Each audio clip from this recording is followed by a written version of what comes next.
vibe to this. Let's groove to this. Flow with this. Ride to this.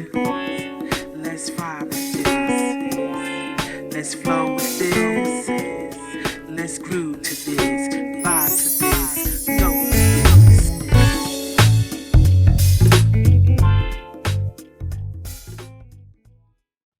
Hello, everyone. If you are hearing our voices, that means that it is the 8 o'clock hour, and we are here with Iris Moments to discuss for our weekly discussion of books by authors of color depicting Black love. This season, we are concentrating on authors who started our romance, our connection to Black romance, and our love affair with Black romance is the correct way to say it. And our mission is to highlight Black love and romance written by authors of color. Some people are under the misconception that Black love does not exist, but I'm gonna tell you something, ain't nothing as beautiful as the love between a Black man and a Black woman. I'm telling you, it's just a beautiful thing. That's not to say that other kinds of love is not beautiful as well, because I think God put us on earth to love each other. So it's not to say that other kind of love is not beautiful, but on this show and during this hour, we're going to talk about love between that Black man and that Black woman. That's what we want. Chocolate love. So to help me out with this, please welcome my co-host for the show, Miss Prissy Parker. Say hello. You all, I'm sorry, her name is Cara Parker. You all know her as Miss Prissy. So Miss Prissy, if you don't mind, say hello to the nice people. Hello, nice people, loyal book lovers. Thank you so very much. And also with us, we have the wonderful Cynthia Buckner, whom you all know as the beautiful, beautiful spirit, and otherwise Midnight Ace. Midnight, say hello to the good people.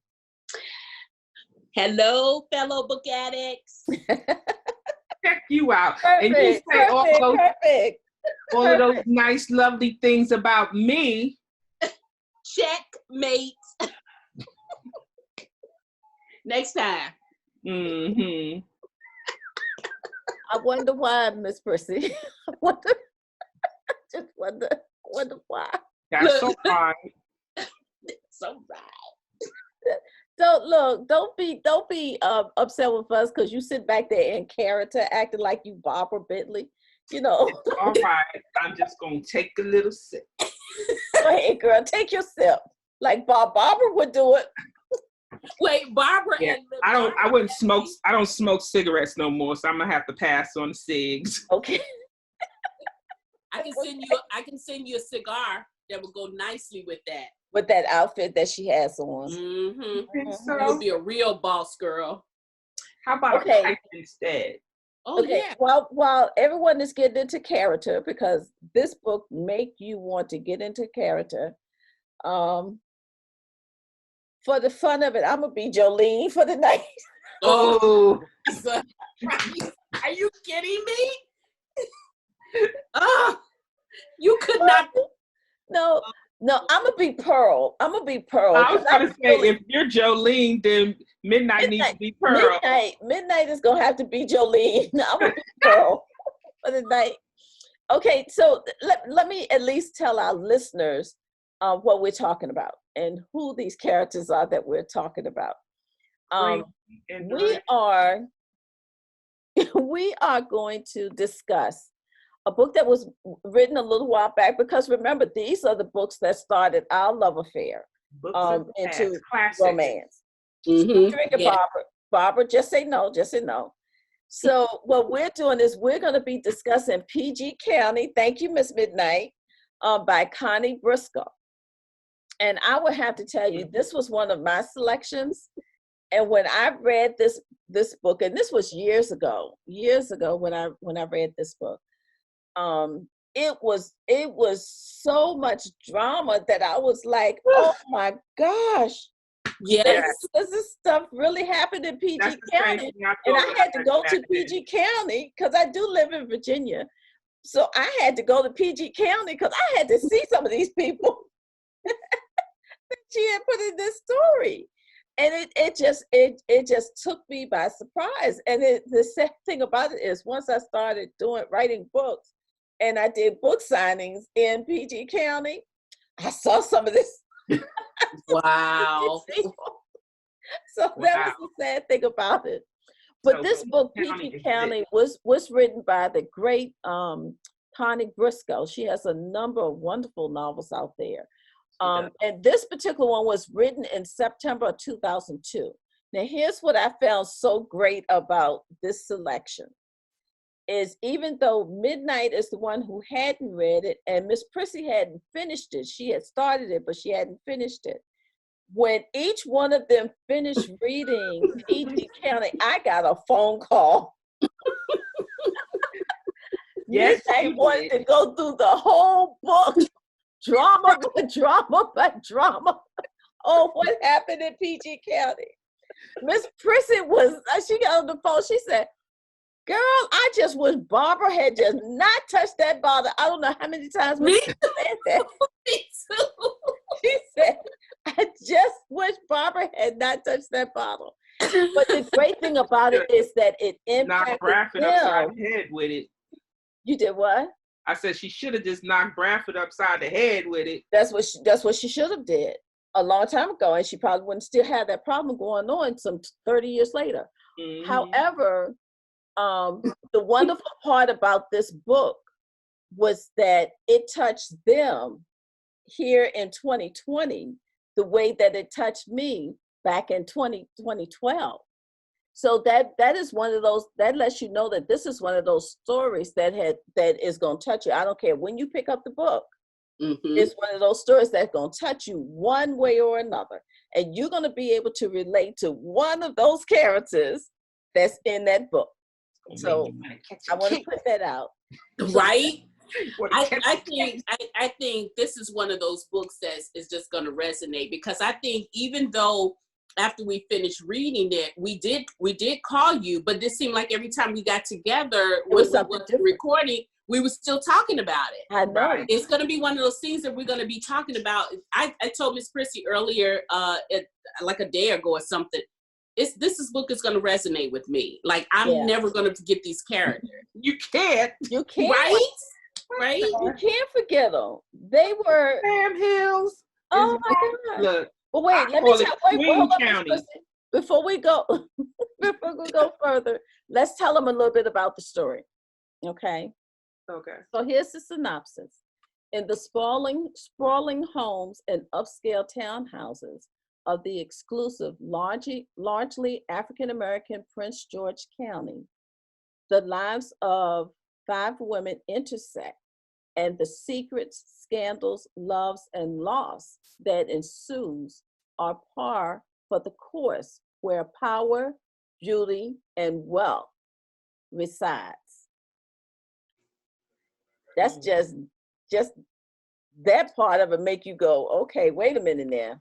Power, beauty, and wealth. Look, I can tell you right now, you can read the synopsis all you want. You don't get it till you get into it. Lord, I'm telling you, when you get through here, this is a train wreck right here that cannot be stopped. I'm telling you. Train wreck. I agree. Okay, Barbara is the most influential woman in this swanky neighborhood, but she's got her hands full. One hand is busy dealing with her husband's wandering eye, while the other always needs a cocktail glass. Jolene is half of PG County's number 2 Lord. And she desperately wants what she doesn't have. It doesn't matter what man she gets it from. She just wants what she doesn't have. Namely, Barbara's husband. Pearl owns a hair salon and lives on the outskirts of the polished community with her son, Kenyatta. She's not only juggling a growing business and a bad divorce, but now she has to cope with what's his name? Kenyatta. Yeah. Kenyatta's less than ideal girlfriend. Candace is white. I still ain't got with Candace yet, but In all of our discussions, we haven't discussed Candace, but we're gonna have to discuss Candace. But anyway, Candace is white and liberal, but her daughter's new beau tests her beliefs and opens a can of worms she never knew existed. Lee is a runaway teen, a girl whose only connection to her father is an old photo and the belief that he's well off and waiting for her. Okay? All right. So, just to get you in the spirit, I'm going to read a little bit from this. And just to set this up, they are at the housewarming party of Jolene, and Barbara and Bradford are there. And Jolene is Bradford's new mistress. So Jolene's husband is there too. So and then everyone from PG County, because Jolene has built this monstrosity of a house. It's a huge house. Yes. That really don't have a whole lot of taste to it, but now it's the biggest house there, with the exception of Barbara's, so she got to show it off. So that's just to set up this particular scene. She, meaning Barbara, glanced down at Jolene's feet. "I love your shoes, Jolene." Jolene blinked. "Oh, thanks." Was Barbara onto her little gimmick with the photos? She certainly hoped so. Which designer is that?" Barbara asked. Jolene smiled. "You know, I can never remember which designer I'm wearing unless it's Manolo Blanco. I might have said that wrong, but anyway. Milana Block. Okay, there you go. Thank you, Midnight. I'm not a designer. Thank you very much. Anyway, she slipped the mule off, and they both looked down. "Ah, this one is Stuart Wiseman," Jolene said nonchalantly. "Not an incredibly expensive shoe, but nice one for a casual affair like this. And I haven't seen this particular style on anyone else since I got them." In other words, yes, I sent you the pictures, bitch. Yes, I was the one in your bedroom with your man. "Do you wear mules, Barbara?" Barbara froze. So those were Jolene's Stuart Wiseman mules in the photo, and Jolene's funky underwear. And obviously, Jolene wanted her to know it. Barbara felt hot rage swelling up in her throat. She ought to throw this drink in her hand right in Jolene's face. But she was a guest in Jolene's home and would never do that. Instead, she took short, deep breaths of air. She was surprised at how easy it was to control her anger, probably because she had seen it coming. Right. And she'd had a lot of practice over the years with these women. The booze also helped. "Do you wear mules, Barbara?" Jolene asked again. Barbara finally replied, God, she hated this woman. The sneaky, conniving little tramp. She despised Jolene more than all the rest of Bradford's women. Their husbands worked together. They socialized in some of the same circles. They had visited each other's homes. Barbara felt she had been deceived not only by Bradford this time, but by Jolene too. I always thought mules were inappropriate outside the bedroom. Barbara smiled wickedly. She couldn't resist getting a little dig in. Jolene's eyes popped open. Excuse me? Are you trying to tell me that I look tacky? Is that what you're saying? It's what I was trying not to say, Barbara said coolly. So that's my reading. I would say, yeah, I hope that's what I'm trying to say. Why we hate Jolene, okay? We hate Jolene. I hate Jolene. Let me put it that way. I don't know about the rest of y'all. I hate Jolene. But I hate Jolene. I really wish Barbara had taken the glass and just smashed it in her face, liquor and all. But, you know, and she had just finished screwing the woman's husband upstairs. In the closet, right? In the closet. Talk about Christmas in her damn house. Anyway, okay, so that is to give you guys an idea of what PG County is all about. So, ladies. It's Swing County. That's what I call it. You did. That's exactly what you call it. Well, look, it was only one person on the swing jumping from seat to seat. From seat to seat. That was and that was Jolene. Mm-hmm. You know. Well, she wasn't the only one. Bradford was too. Who? Yeah, Bradford was swinging too. Bradford too. That's true. That's true. But let me tell you what the best part of this entire story was when Patrick said, "Oh, you didn't think I knew what you were up to?" Yes. Yes. I love that part there. You listen, he was playing the nice, kind, sweet husband. Mm-hmm. You know, he was committed to his wife and laid back, going to work, giving her the things that she wanted. And she was sleeping with everybody. She was sleeping with the architect. Mm-hmm. When she got tired of him, she started sleeping with somebody else. I forgot who the next one was. Some hood guy. Wait. The painter, I think. I don't know, but she started sleeping with him. And then when he wouldn't leave his wife, she put her sights on Bradford. You know. So I'm sorry. I do not like Jolene. I hate to say, I don't like saying the word hate, because you're not supposed to hate another human being, whether they're fictional or, well, no, I'm going to take it back. They're fictional. They're fictional, so I can hate her. I was getting ready to say you don't mind killing them, but you can hate them, right? There's a difference. There is a difference between killing now a you got a character conscience. and hating Now them. you got a conscience. Yes, I do. Thank you.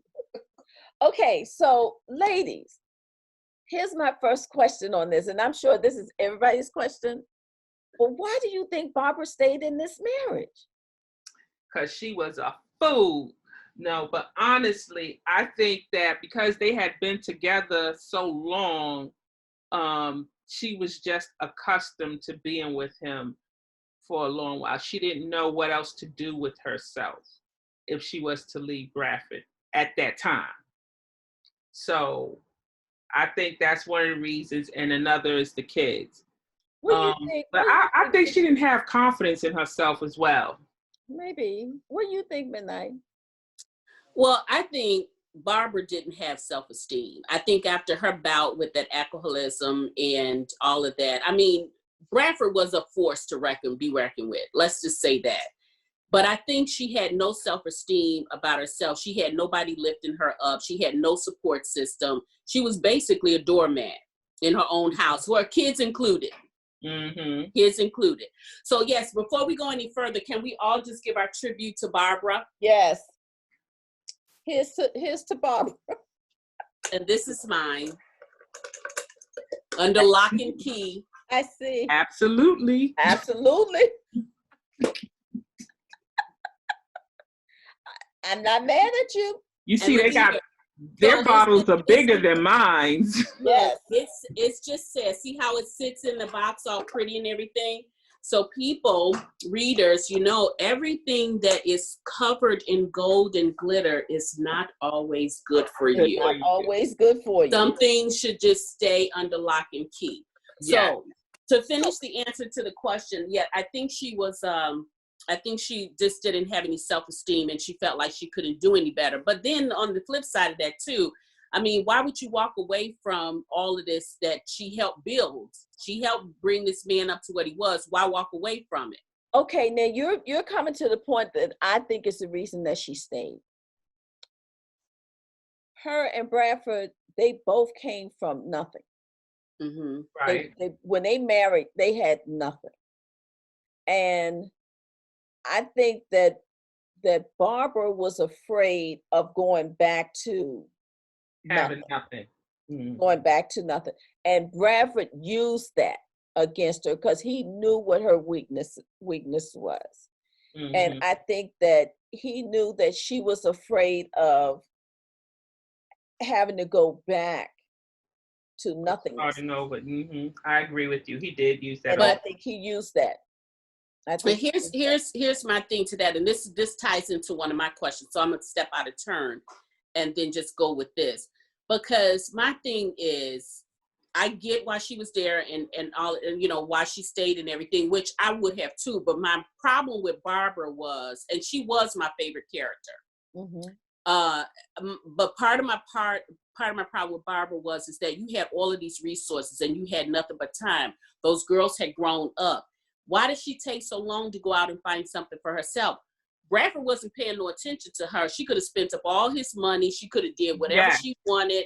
She had all of these houses everywhere. She could have did anything she wanted to. She had the money, the time, the resources, everything. So I don't know why she waited so long. I think because she was embarrassed.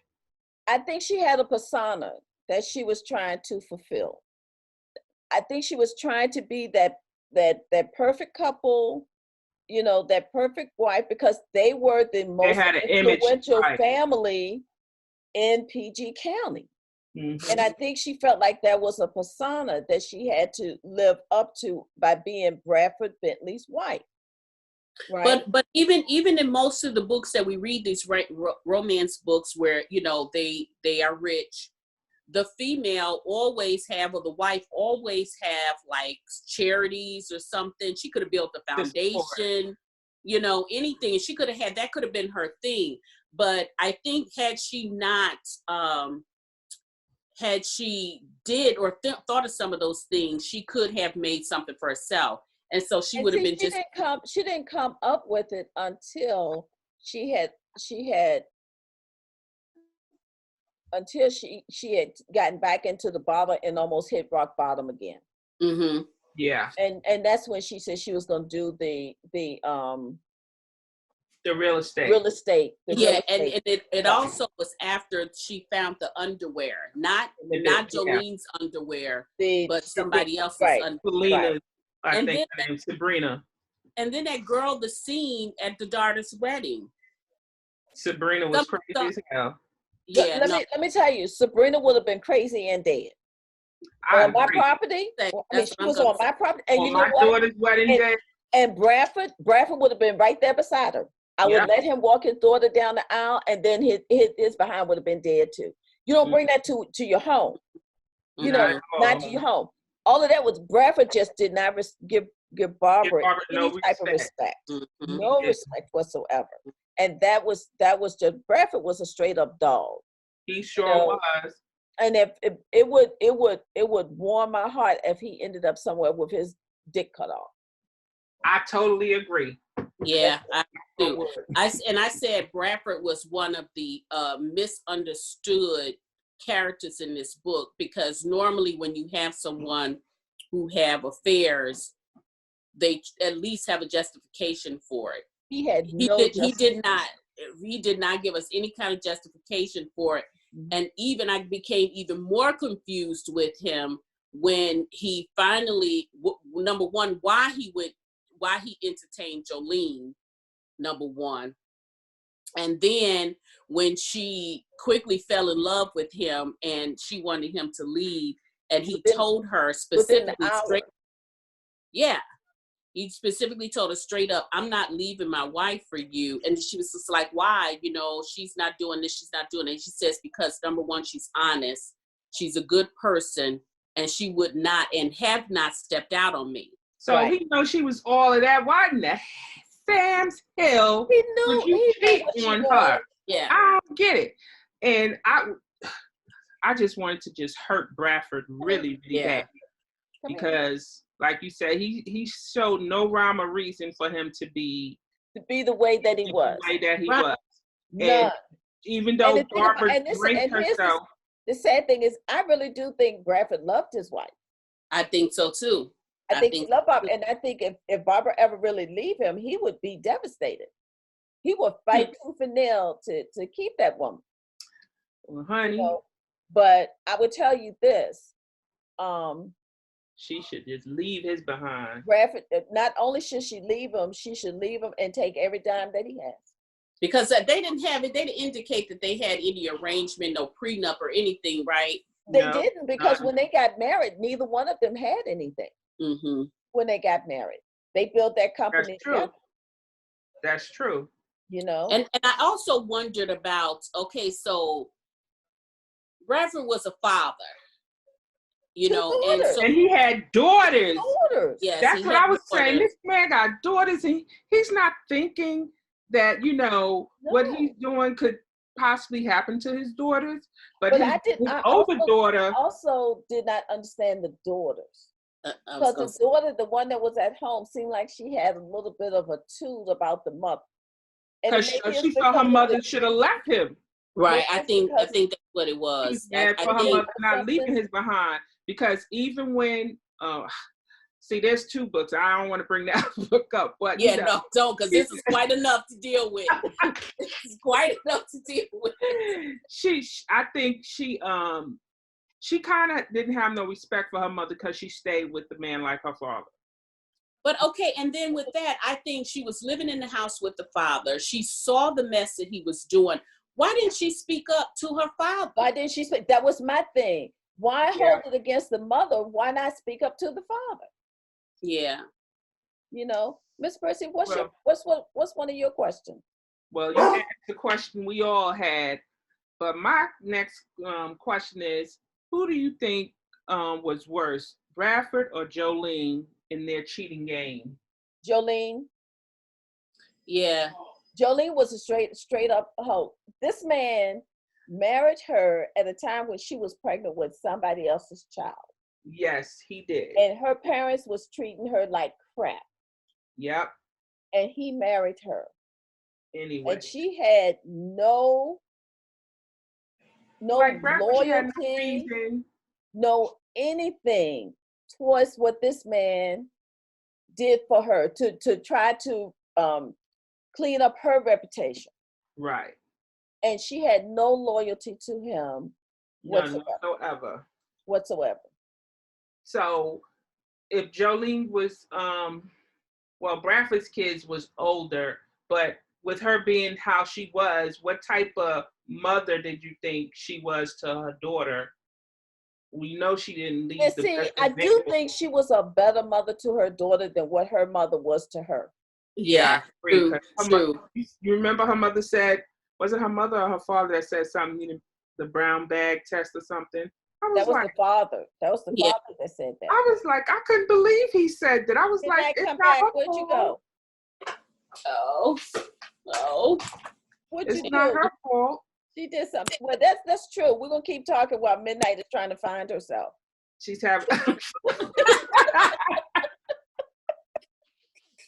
We all need a little bit of that in your life. Find yourself. But it was not her fault. That was their doing. Right, because they're the ones that made her. So Yeah, you know, that was their doing. So it was not her fault. But they treated her as if because she was the she dark was second class. Yep. She was. Well, they played favoritism and that was between her problem. The 2 sisters, they did, and that's Mhm. what made her be competitive. Like she had to have the best of this, the best of that, Yeah. just so her parents could accept her. But the thing about it is they just wasn't going. That wasn't going to happen. Nope. Well, to me, I don't think her parents was all that great either. You know, I mean, she didn't really have a whole lot of standards to follow with that household. So she was doing whatever they were doing. Mm-hmm. But I think I was afraid when I found out that Jolene had a girl for a daughter, because I felt like, oh my God, not so much that she would treat them like her parents treated her. It's just that all of the stuff that she was doing, I did not want a daughter to feel like that. On the daughter, yeah. right. I agree with you. I thought about that. I was like, oh my gosh, she is not going to leave a good impression on her daughter as a role model. You know, the other thing I felt, Jolene was very calculating. In her A calculating little hoe. She wasn't that, but it's like she was. She plotted her affairs, so to speak, of what she can get out of it. But I felt sorry for her because what she want, you know how they said when girls go with all these men, they're really looking for that fatherly love, and that's what it boils down to for Jolene. Yeah. Her father showed her no love. No love at all. That made me think, was that really her father? How, I have to think about both the mother and the father, because neither one of them seemed to show this girl any kind of affection. And the only thing that I could think of is that that was her life even as a younger child. The little sister, Definitely. the sister was the one that was doted on all the time. And that because she was lighter skinned. That's because she was lighter skinned. There are some people out there that have issues with color, with dark skin, even though they are African American. So I can understand. Families, I could, I can understand that. Yeah. But the thing too is that I just felt like, sometimes when you come from something so callous and you know how it makes you feel, how could you do it to another person? To another person. Whether the situation was, because Patrick kind of walked in her life and then just immediately, took her away from all of that. Away from that. And he never, we don't know whether or not he cheated on her or not. So did he cheat on her? He did because he had to go. He ended up with Lee, So he did that one time because he told that Pearl. Was after all he tried to do to. Yeah, he told Pearl that he did step out on his wife once. So he told Pearl that, but I just, for Jolene to be so calculating and so conniving, and I mean, every time she wanted a man to leave his wife. She never went after a single man. Exactly. But she wanted a man that was already in a position, right, to give her financial wants or whatever. And she wouldn't have been satisfied with them either, because it would have been somebody else that had something more, and she was going to want that too. So I think her ultimate goal was Bradford. And she got him, but she couldn't keep him. Well, no, she never got him. She got screwed by him. Yeah. But she never got him. And he told her that straight up. He told her that straight up. But I just couldn't get how she would treat Patrick so poorly. And did you hear when he said he was going to leave? She said, well, you got to move into the house with me first. For show. Yes, for show. Exactly. For show. And then you can leave with no argument whatsoever. I know she wished she would never had said that. Well, he was gonna leave anyway. And I think the icing on his cake was when she started sleeping with Bradford. Because all of the other people that he had, he stayed calm. He didn't say anything. But she went after his boss. Mm-hmm. Yep. And that's what he said. And that's when he got angry. But I think when he got angry is when he found that she had sent those pictures to Barbara. I think that was his breaking point. That was his breaking point. But was y'all cheering when y'all saw Patrick and Bradford fighting? Yes. I was like, kick his ass, Patrick. Yes. He deserved to have his behind kicked. And the thing about it, he wasn't even fighting him because that man had just disrespected his house and slept with his wife upstairs in his bedroom. He didn't even know that had taken place. So, and in a way, I was kind of hoping that Patrick hadn't fought with Bradford, because at that point he didn't care one way or another. Yeah, but you know what? I still think it's the principle of it. It is, and it's just like, if he had walked away from it, that's just like him being punked, and the fact that Jolene felt like he was, a punk anyway. Yep, she thought. But but did you see? Some people can only be pushed so far before they come out, striking. That's true. So I think that was a necessary act that had to happen. And I think it was a necessary act that had to happen publicly amongst his peers. And well, they, also Yeah. because people really needed to see what kind of man Bradford was, right, you know, because they was thinking he was the pillar of of society, the community. you know. And then when Bradford said, "Come on, Barbara, we're going," and Barbara said, "I ain't going nowhere." She said, "I ain't going. You can go." I ain't going. Listen, Barbara said, "I ain't going nowhere. I got my things right here. You go." I'm gonna finish my drink first. It's the Yes. Barbara. And then all hell broke loose. But when Barbara, she seemed like she wanted control of her life, but she was scared to have control of her life. Yeah. And when she finally figured it out for herself, she said she's going to do the real estate and everything. Yeah. You know, I was cheering for her. But do you remember how she Mhm. reacted to that too? Yeah, like Like, where the hell what make you think you can do that? right. You know, you've never done anything. Put So what doubt makes in you her think you can mind. do that? Mhm. But she should know she was a teacher for a while. Mm-hmm. So she knows she had the smarts, but she hadn't done anything for herself in so long.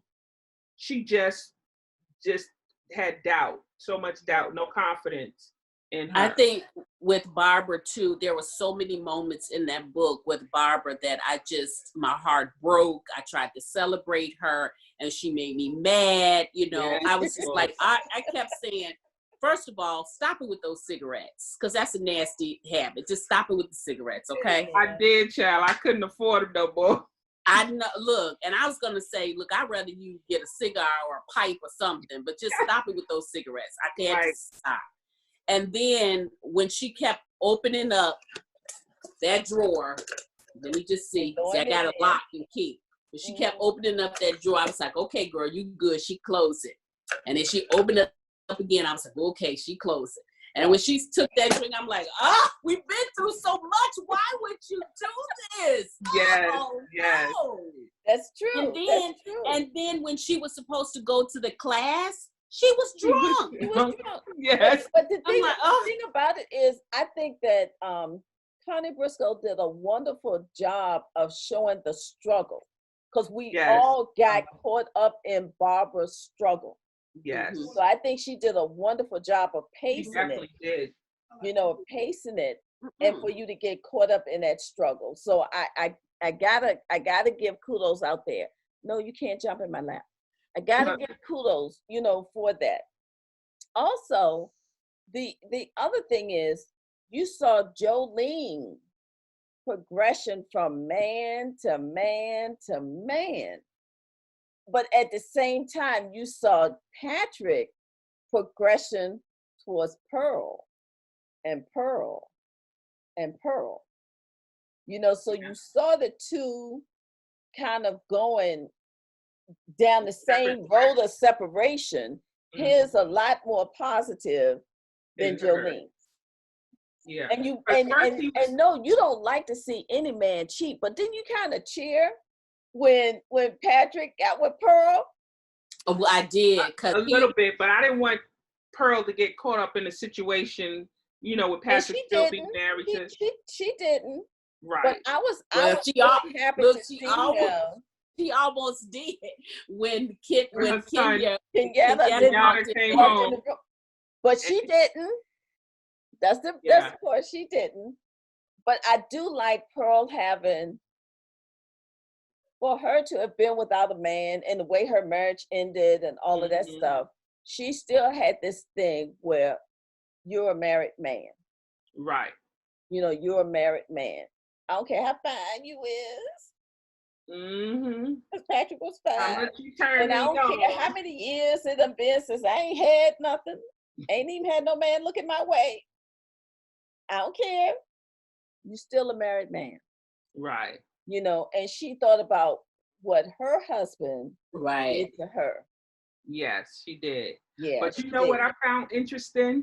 So Patrick went after Pearl, and Pearl's a plus size woman, right?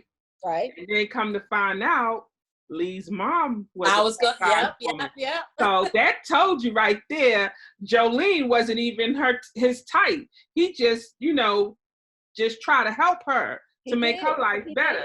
because he like his big girl women.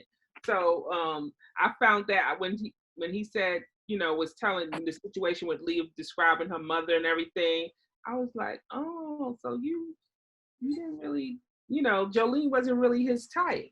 Mm-hmm. It was just the way they got together too was just so, I mean, I guess he was her saving grace at that time. I really would like to know what was on his head when he made that sacrifice. I think that he saw the way that her parents was treated her. Right, exactly. That's what I summarized is the and way saw her downtrodden look every time. Yeah, the way that her parents was treating him, treating her. Treating her. Right, and he took her. And let's be clear, Jolene wasn't a bad looking woman either. Mm-hmm. So I think that's what it was for him. I think Jolene didn't appreciate appreciate what this man did. Mm-hmm. How this man came into her life at a time where her life was crappy. It was crappy. And he saved her, and she didn't appreciate it. And that's why she ended up losing him. Yeah. You know. So let's talk about a taboo topic. Candace. Poor Candace. Yep. That 1% for her was like a death sentence. It was a death sentence. It seemed like I couldn't understand why she would not at least tell her husband, because her and her husband looked like they had a pretty good relationship. Right, especially with open communication. He was talk to her, but he knew something was wrong. He did, but I don't understand why she didn't at least tell him. I don't think she was ever going to reject her. But I don't think she ever really feared that, because they really did have a strong bond. No, she feared that he was going to reject her once he found out that she was part Black. She did fear that, but you have to understand, what she was doing was exactly what her grandfather, whoever he was, did it. They were light-skinned Black people passing it white. The only difference with her is that she really didn't know any better. Right. So, and she know how she felt. She was angry with him for doing that. And then she turned around and kind of did the same thing. Right. But I think she did fear that he would look at her differently and that she would lose him. She had already lost a husband.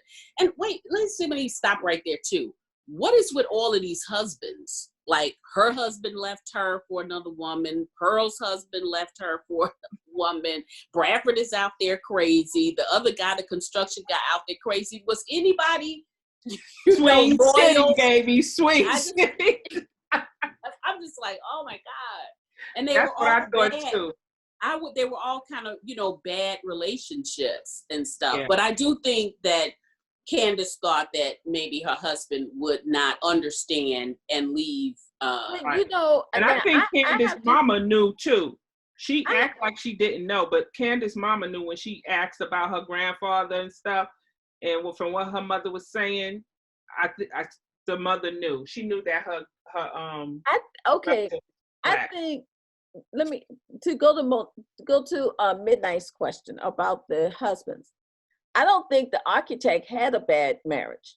I think the architect had a good marriage. He was just screwing around on the side with his wife.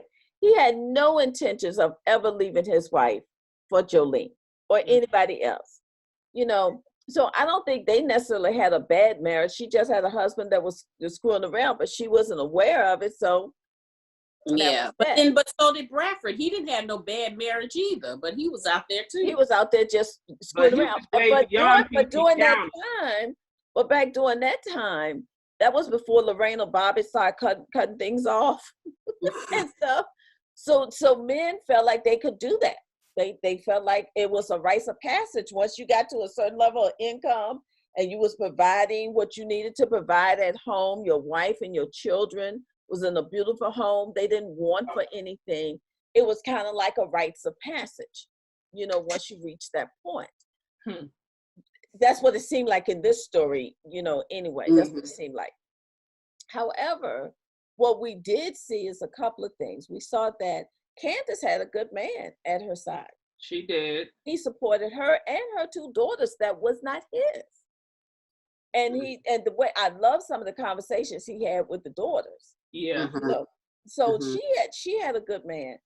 Patrick was a good man.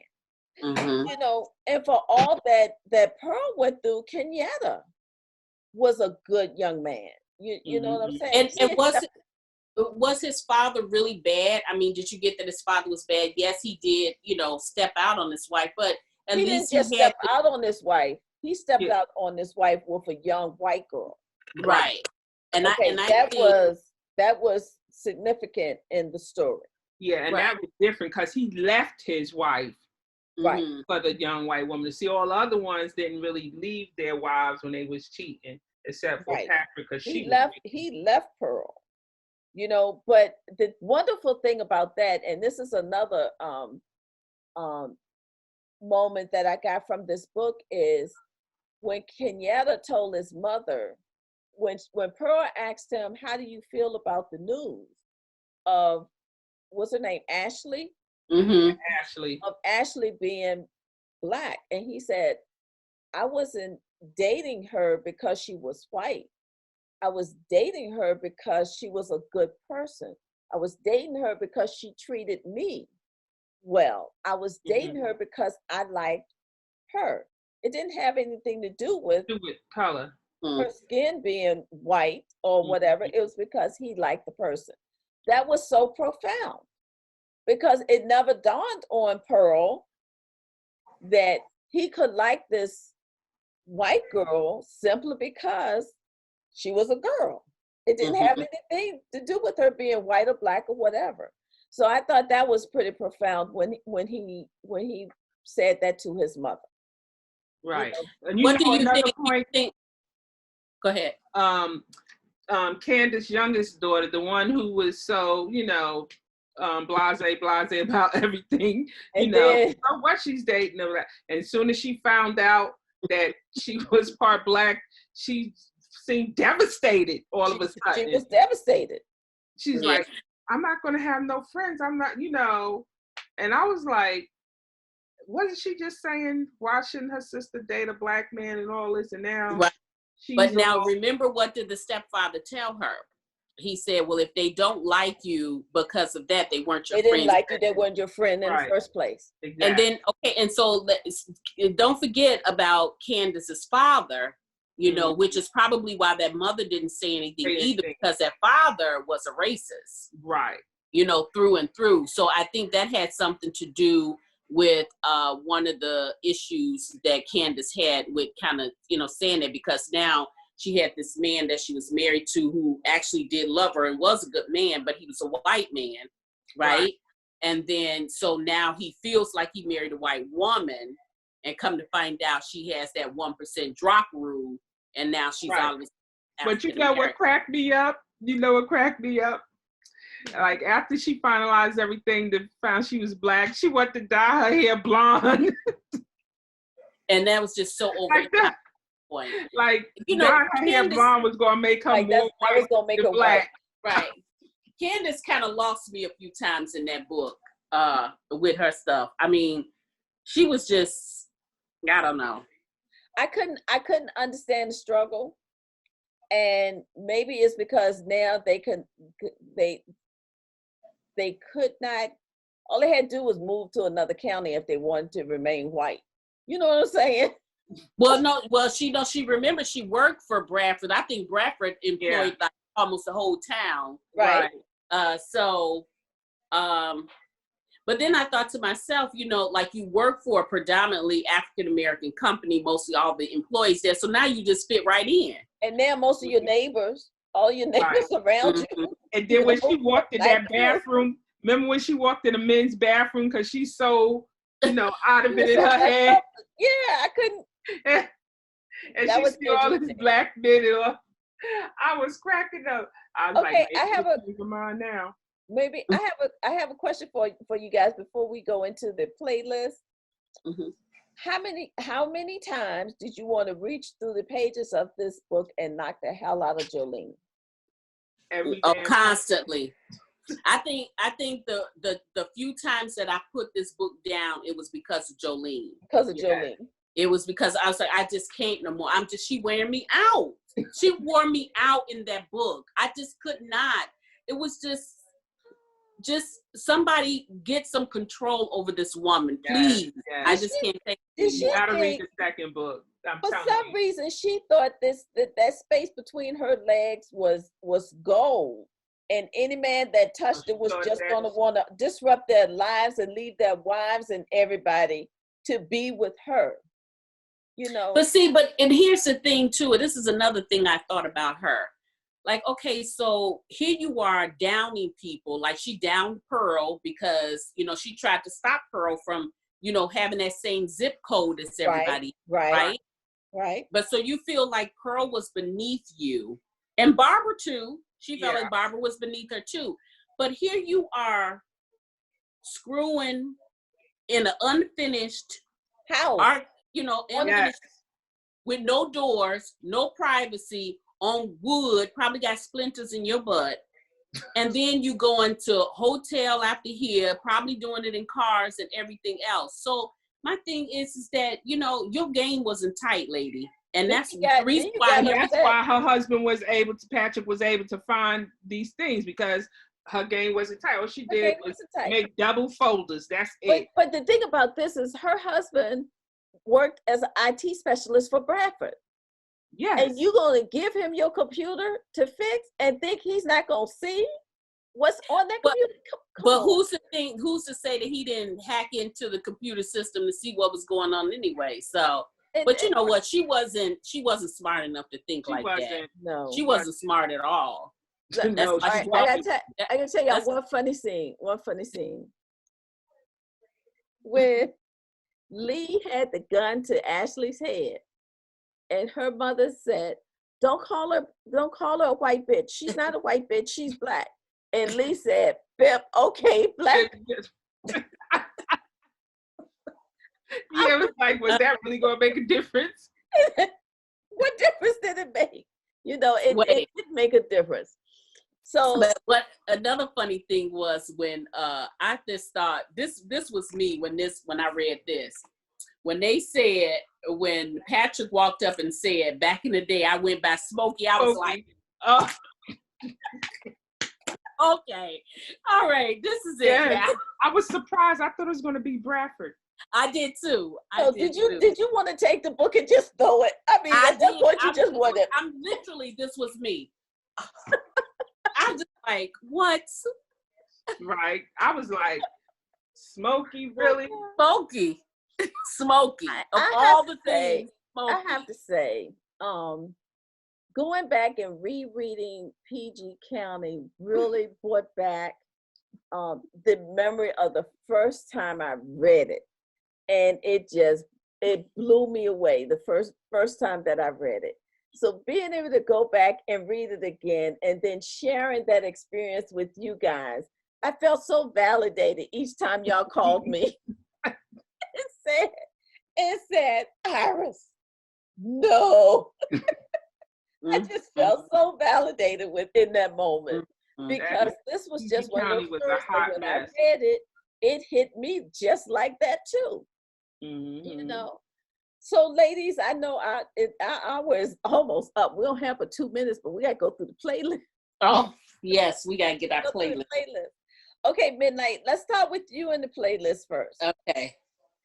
Okay, so my playlist, and I needed more spaces, but I didn't have no more.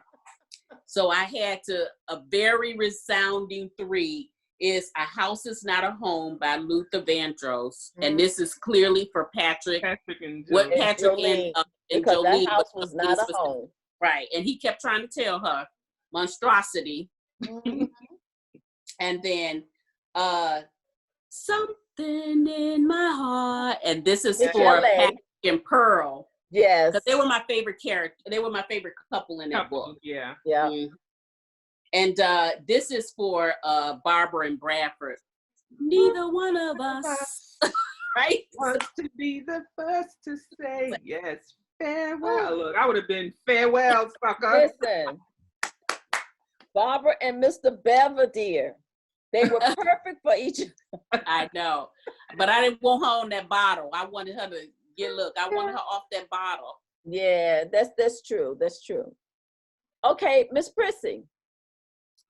What's your playlist for this book? My playlist starts off with Phyllis Hyman, Oh. Love Don't Love Nobody. Love Don't Love Nobody. Woo. Yes. Yes. And my next song is by Sunshine Anderson. Heard It All Before. Heard all of Bradford's crap. And and then yada yada. One, yeah. And then the next one, my favorite part in that song is "You Must Have Fell and Bumped Your Head." No, what was the chick's name that came to her daughter's wedding? Sabrina. Sabrina must have fell and bumped her head for real. Yeah. So my last song was I try to find something for Bradford, and I finally came across "Shame" by Tyrese. If y'all heard that, listen to the lyrics. Yes, yes. So that's about his cheating ways. Yeah, well, Bradford was a dog straight up. But one thing I would say about Bradford is Bradford made it clear he had no intentions of leaving his wife. He sure did. He made that clear. Okay, so when I first saw this scene, of course the scene I read to you guys is one of my favorites. And the song that I thought about for that scene was "Woman to Woman." Can you see Shirley and Barbara? Oh, Barbara, this is Shirley. I know it, girl. Yes. It said, "Jolene, this is Barbara." Look, this is all I kept thinking about with Barbara through that whole scene, with that party scene. It's her with that cup. And she just looked down the steps. That's what I thought about. She was just looking at everything that was going on. She was feeling no pain. No pain. Yeah. Okay, my second song is "When a Woman's Fed Up" by R. Kelly. I know we're not doing R. Kelly, but let me tell y'all something. When a woman is fed up, she's fed up, and I think Barbara was getting to that point, especially once we reached that party and Bradford said, "Come on, Barbara, we're leaving." And Barbara said, "No, I ain't going nowhere. You leaving." I ain't going. When the woman's fed up. And then my last for that literally now. My last one is "Bust the Windows Out Your Car" by Jasmine Sullivan. I am sorry. I don't care how many cars Bradford owned. I would have busted every window. I would have slashed every tire. I would have put a light of cigarette and flipped it and poured gasoline all on the car. I would have did all of that. I'm sorry. But I wasn't going to leave you behind. You know why? Because when you die, I'm going to take everything. Oh, that's it. That's if she don't kill him. I didn't. How about when she put the dog food in it? Oh, yes. And that's how you know he ain't going nowhere. That's because he knew what she had did, and he ain't go nowhere then. Right, she could have made that red poison. She could have made it red poison, and he didn't. She even told him though. She even told him. She said something about something dogs eat or something like that, and he was just like, how could you put dog food on my food? Are you crazy? But then he didn't do nothing about it. No, he didn't. Right. So that was it. But okay, ladies, we are of course over our hour again. Listen, we haven't mentioned it, but we want to thank Cruise Inc. Radio for allowing us this platform to come into your home and talk with you about something that's near and dear to our hearts, which are books. Not just any kind of books, but we like Black romance novels written by authors of color. So we want to thank you for listening to our show today. Before we go, we hope you enjoyed our discussion of PG County by Connie Briscoe. You can find that book on Amazon, Barnes and Nobles, anywhere where books are sold. I would encourage you get PG County, but make sure you have a weekend to read it because you're not going to want to put it down. Yes. Number one. And number two, you're going to need a day to get over it before you go back to work and try to deal with some people. Or you might hurt somebody. For real. You're going to hurt someone. So before we go, Miss Prissy, if you would you tell the listeners where they can find you? They can find me on Facebook, Twitter, Instagram, and LinkedIn. And they can email me at styleset.et@gmail.com. That's STYLESETT.et@gmail.com. I want y'all to notice how nice I was doing that whole time. I did not do anything but sit there and I listened politely. Mm-hmm. Yes, misconception.com. Okay,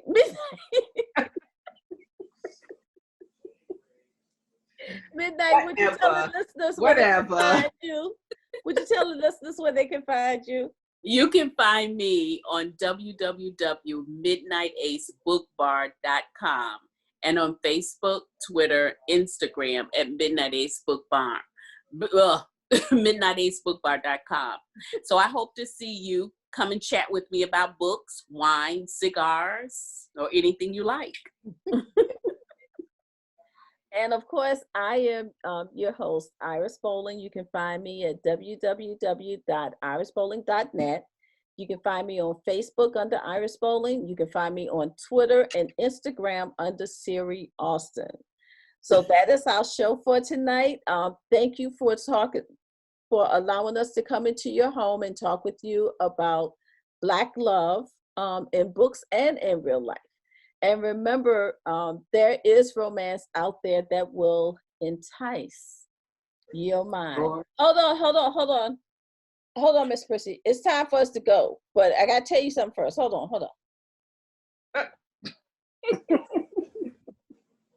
Okay. Go ahead, Miss Prissy. Take us out. Iris moment.